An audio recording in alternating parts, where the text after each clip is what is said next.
Born to Build podcast. Welcome to Born to Build, conversations with the builders, founders, and pioneers driving change from the ground up. My name's Sam, and today I'm joined by Jari Salminen, a Finnish-Canadian carpenter who brought a slice of Nordic sauna culture to the beaches of Cape Town. He's the founder of ShuShu Sauna, hand-built, wood-fired, and one-of-a-kind. Jari, it's awesome to have you on the show. Thank you. It's a great privilege to be here. I love what you're doing, and I listen to other your podcasts, so I'm excited to be part of your alumni. Amazing. Let's start with your childhood. Tell us about your childhood. It's fascinating. You grew up with sawdust and sauna in your DNA. Tell us more. And in my hair, basically.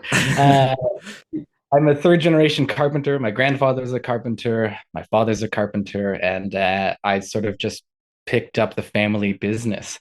I started very young. Basically by the time I could stand and grip an object, there was already like a hammer in one hand and a saw in the other. So I was building birdhouses when I was very little. My grandfather was teaching me how to do very basic carpentry. And then my family always built saunas in our house, and we would always be undergoing renovations for some reason or another. So I was put to work as the eldest child. I was always handed that responsibility. Both of my other brothers have sort of managed to shirk off that sort of mantle. But yeah, I was pulling wires and running plumbing in houses and cottages, which my parents always bought and were renovating. We'd build saunas, like I said. And then, I guess that's what I was doing up until I was about 13 or 14. And I'd be helping out with all manner of household carpentry. And I stepped away from that for a couple, maybe a decade. I kind of went in a different direction. I worked in an office and eventually decided that wasn't for me.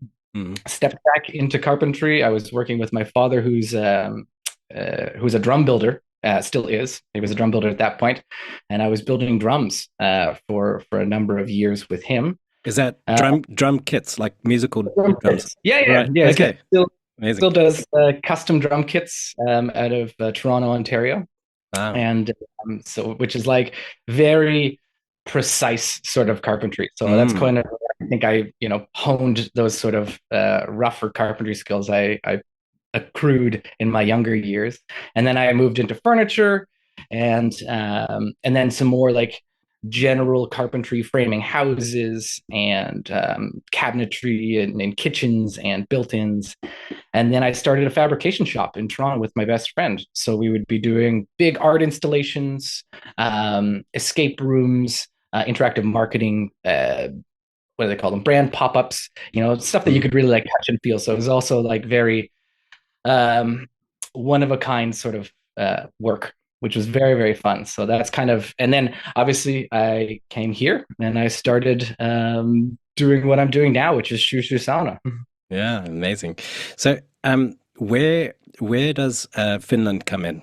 So you got Finnish roots. Did you ever live in Finland?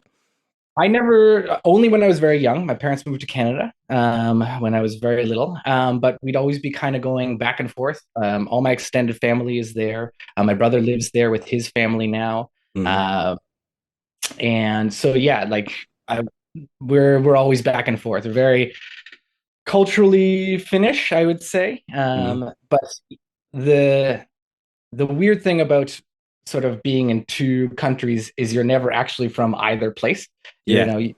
When you're in Canada, you're from Finland. When you're in Finland, you're from Canada. No matter how close your connections are, how well you speak the language, you're always somewhat of a foreigner. So I always kind of felt a little divided loyalties, I guess, or Yeah, I can totally relate to that. Born in Holland by a German mom, South African dad. I grew up in South Africa, so yeah, I can totally relate. Yeah, you're always kind of a foreigner a bit. Yeah, totally. So, you mentioned this family tradition. So your dad, your grandfather were both carpenters as well. How does that form your approach to building business specifically as well? Yeah. So I mean, I kind of learned at a young age how to sort of work hard. Like my there was always, like I said, renovations going on. My parents were working. My grandfather was also like we all lived in the same house as well, which is I think was a great way to be brought up. Obviously, as my parents were working, I would hang with my grandfather, my grandmother. So he really took on a lot of teaching aspects, especially when it came to carpentry. Hmm. And both him and my father are big perfectionists. So they're, they didn't abide any mistakes.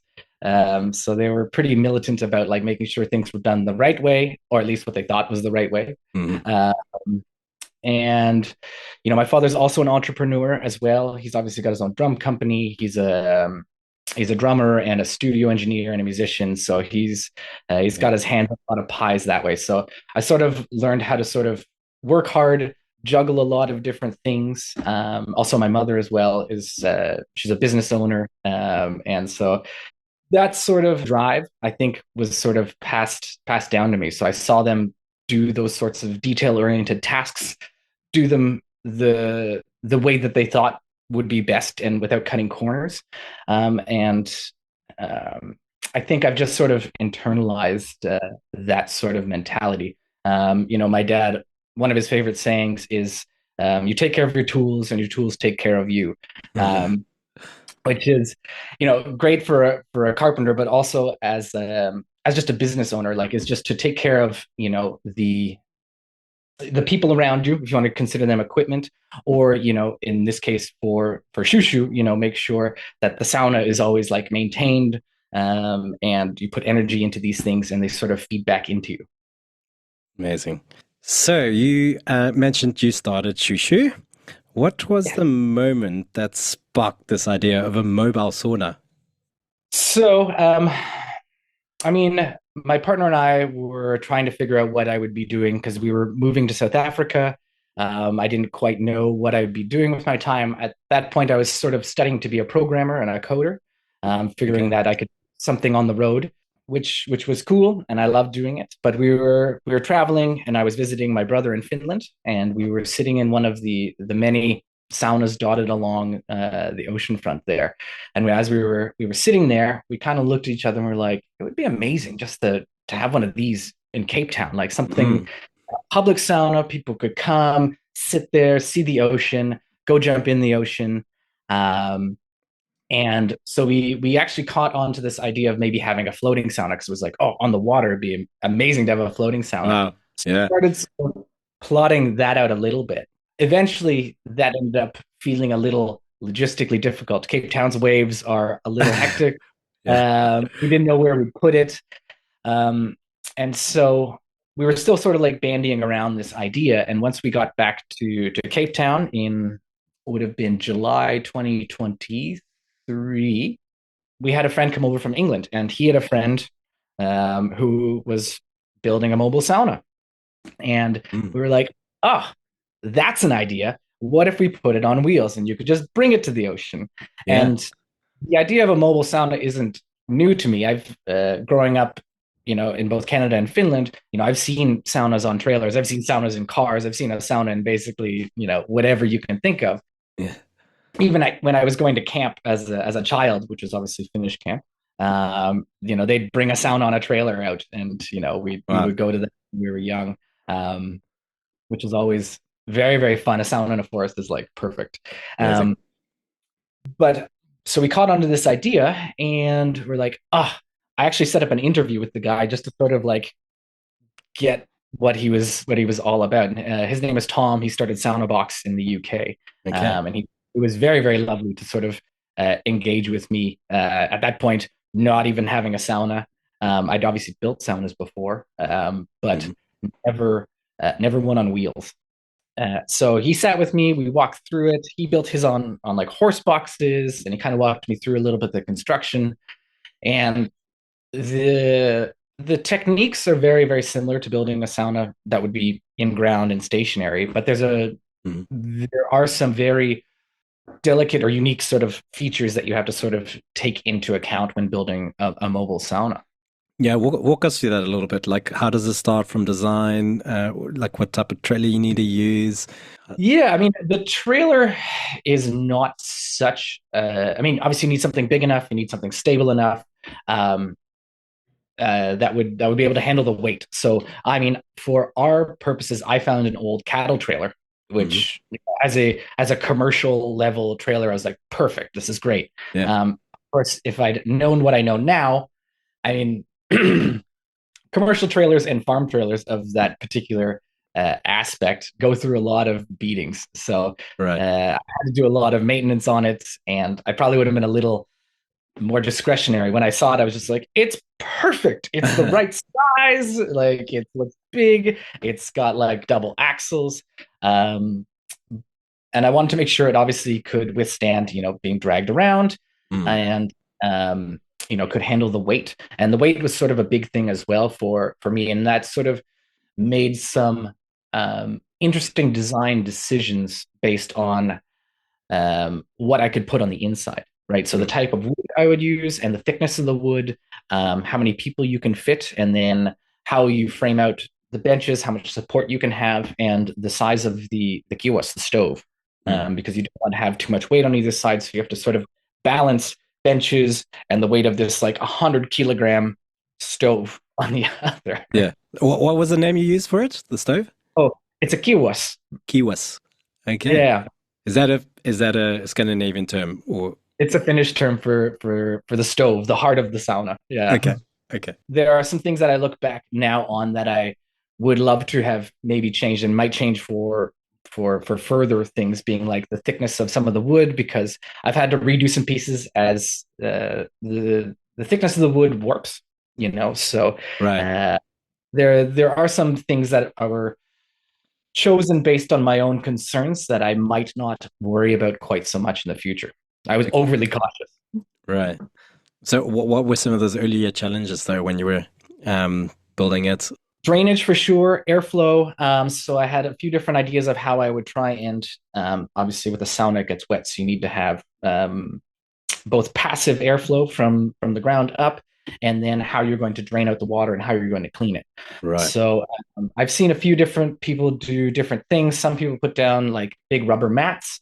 Some people waterproof it with some sort of like rubberized coating, which is also very cool. And I've sort of adopted that into my further designs because I really like that idea.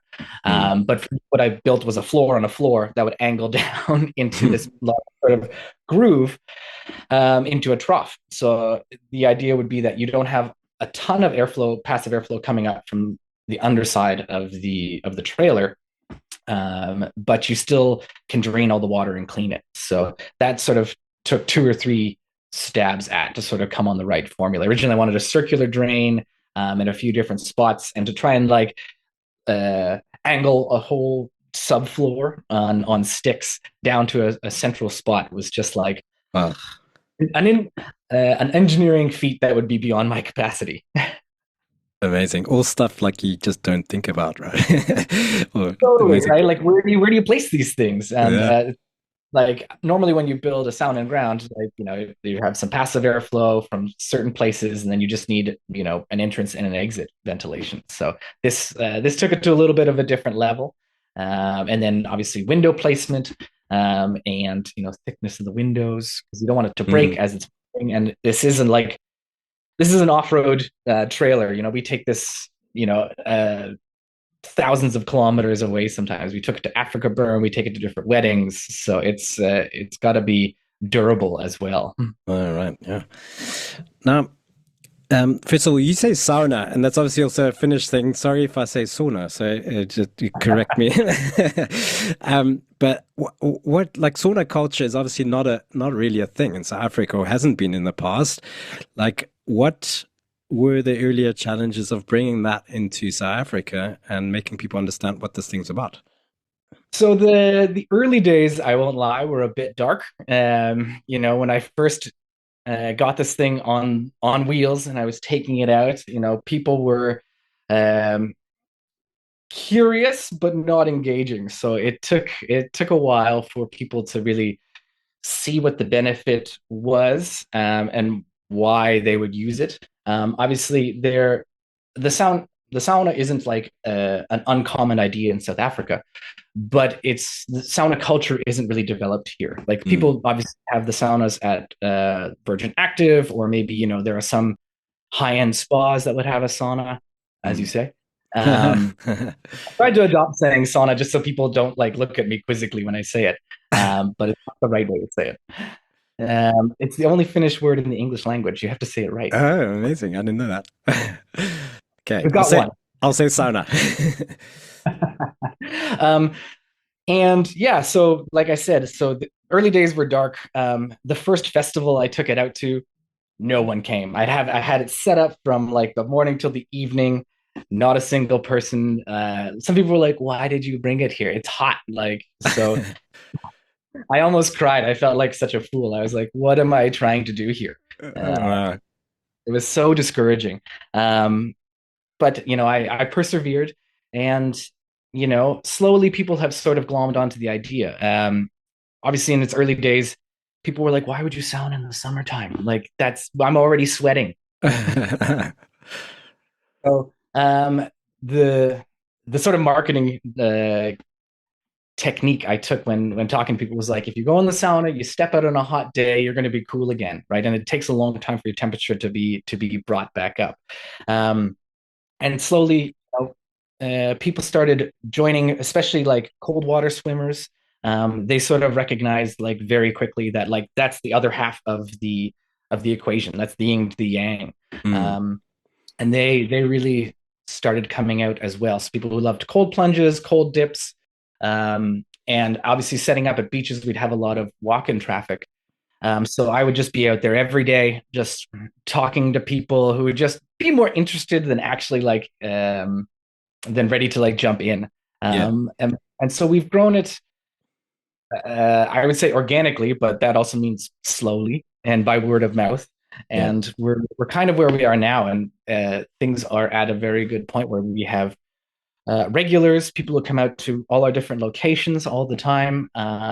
We see the same faces, and it's it's quite a community that's built up around it in each spot we bring it to. Yeah, yeah. And so, where do you go? So, obviously, I've seen you at Glencairn Beach. That's how I bumped into you.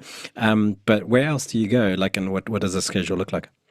So we have a weekly schedule where like every Monday we're in Komaki, every Wednesday we are in Simonstown. We used to be in Hout Bay as well. We're still working on that one.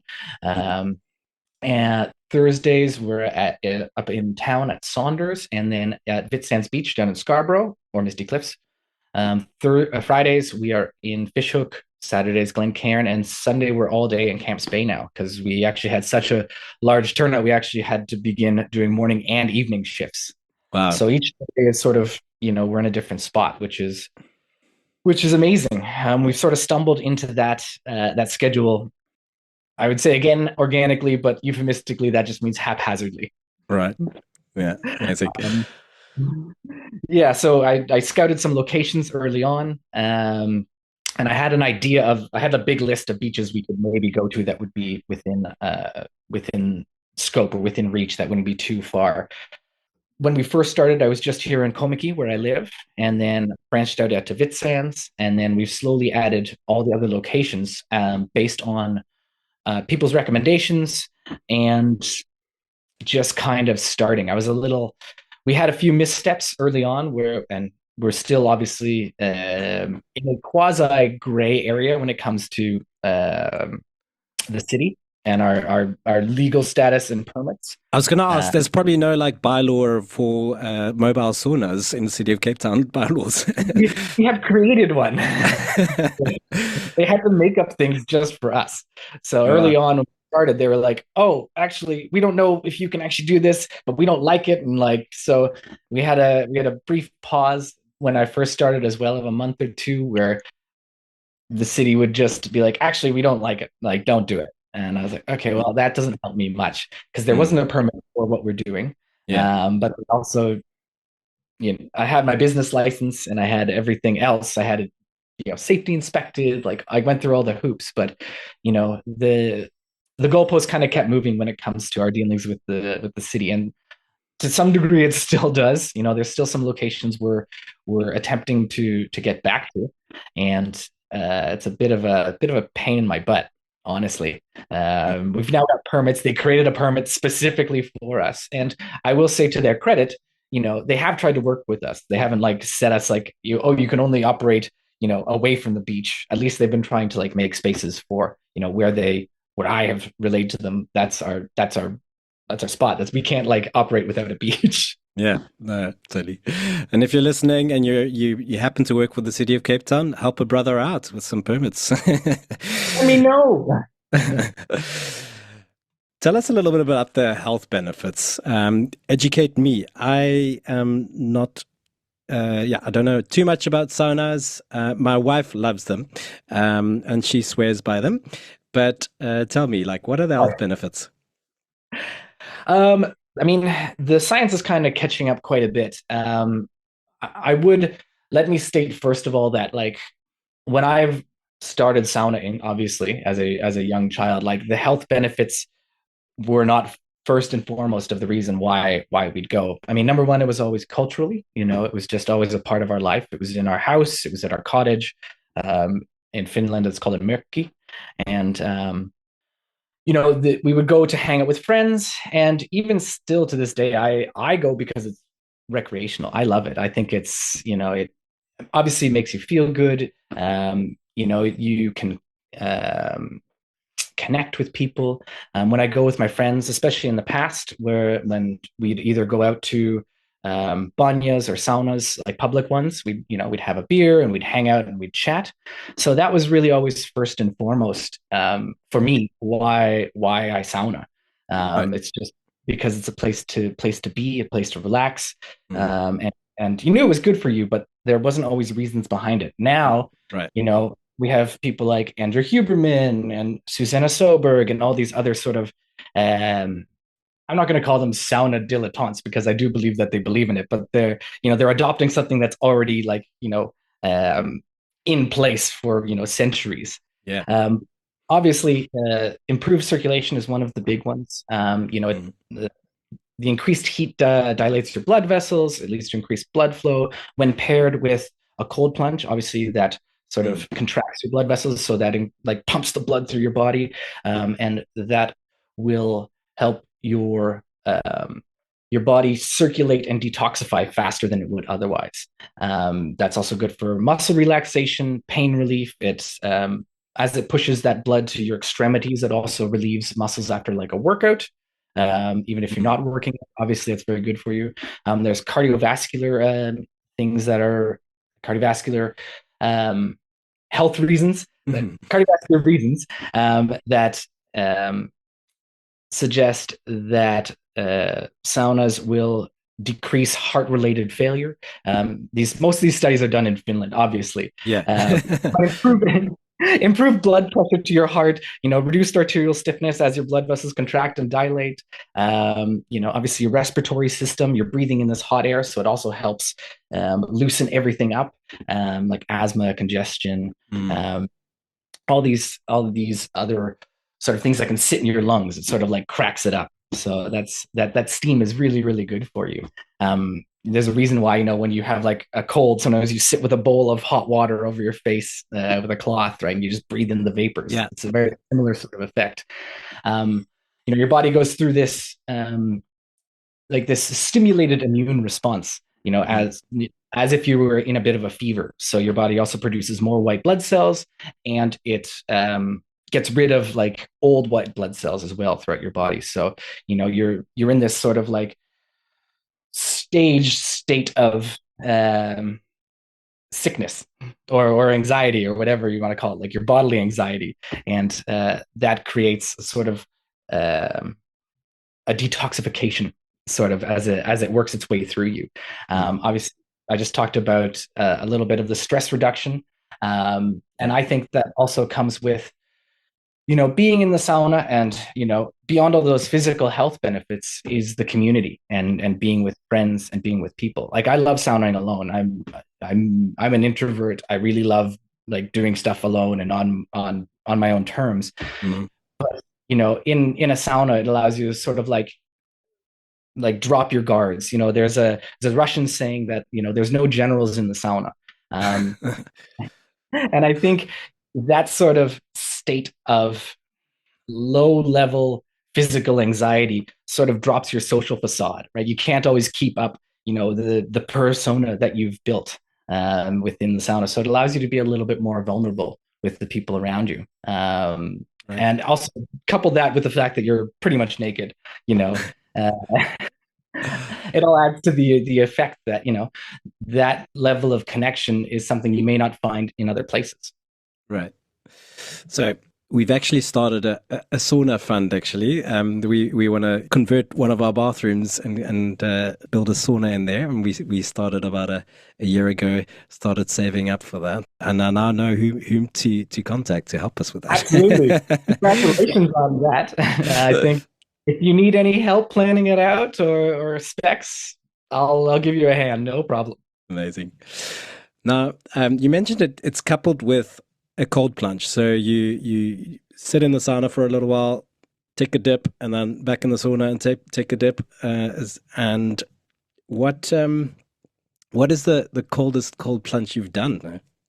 I mean, I don't have a thermometer, so it can be hard to say, but I've definitely augured a hole in the ice on a frozen lake, Wow. jumped in. Often, if the lake's even a little bit too far in some saunas, we'll just go and roll in the snow. And sometimes that's, minus 20 or minus 30.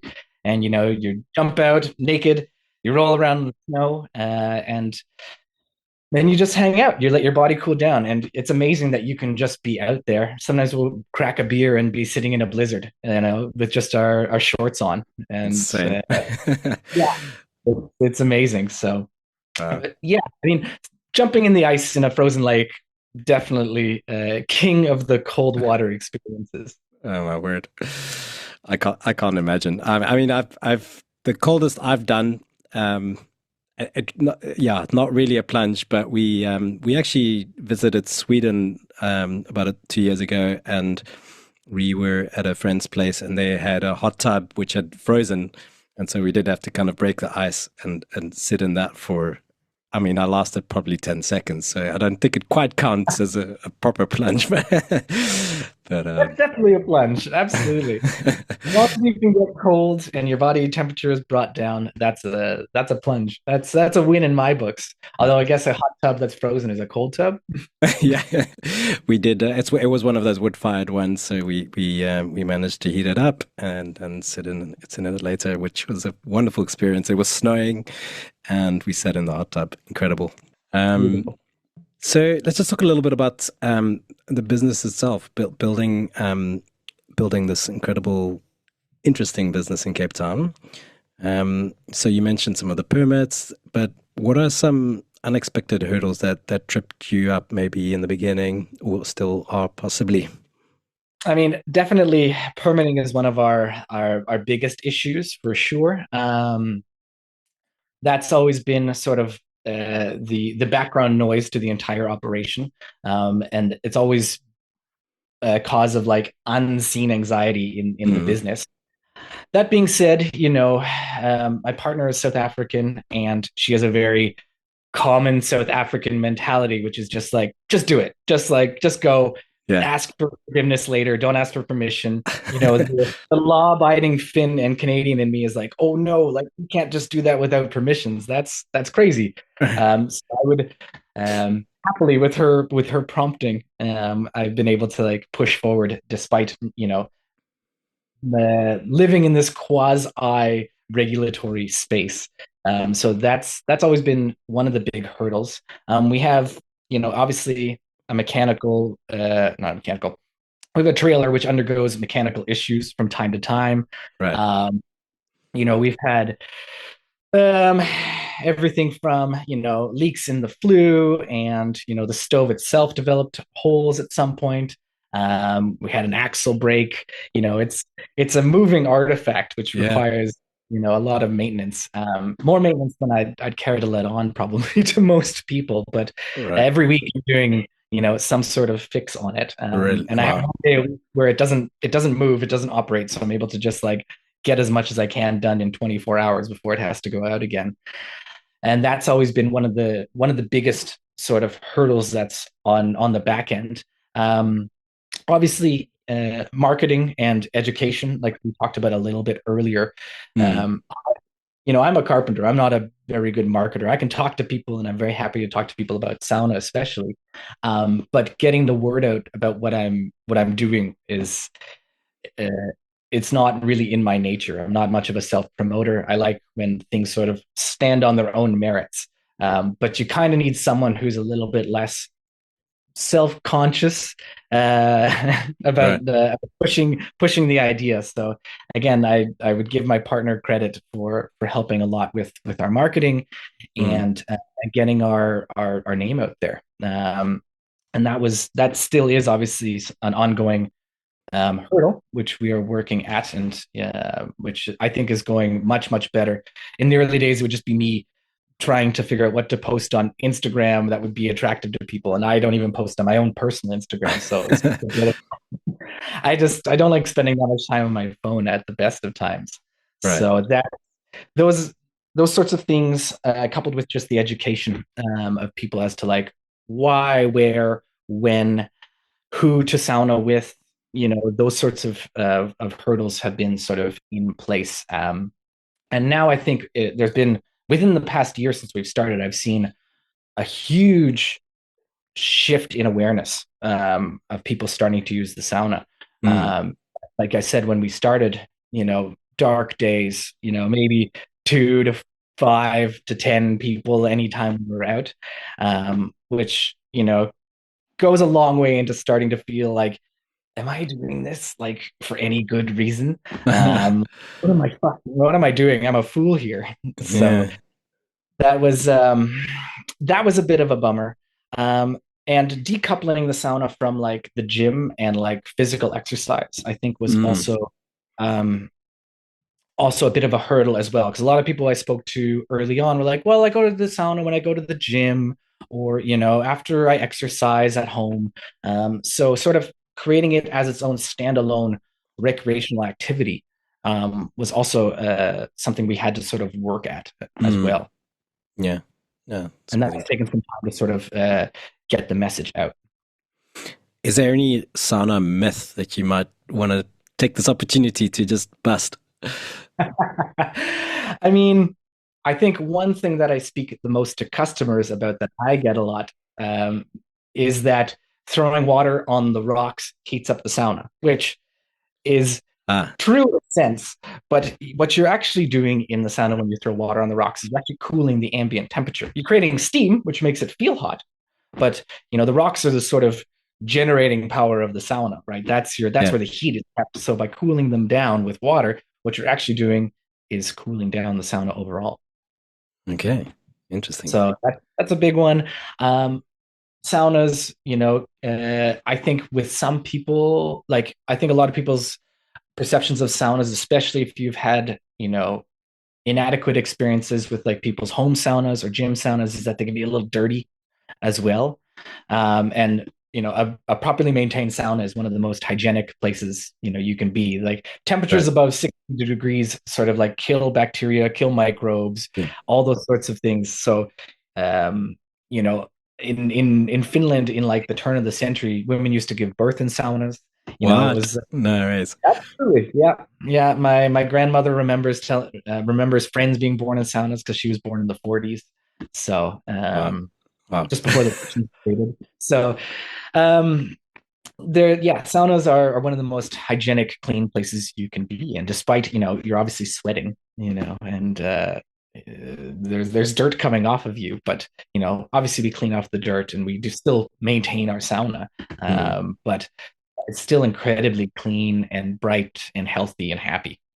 Mm. Tell us about your favorite customer moment. I mean, I get a lot of gratification from this job, and I think it's one of the few jobs where you see almost nothing but smiling faces. Mm.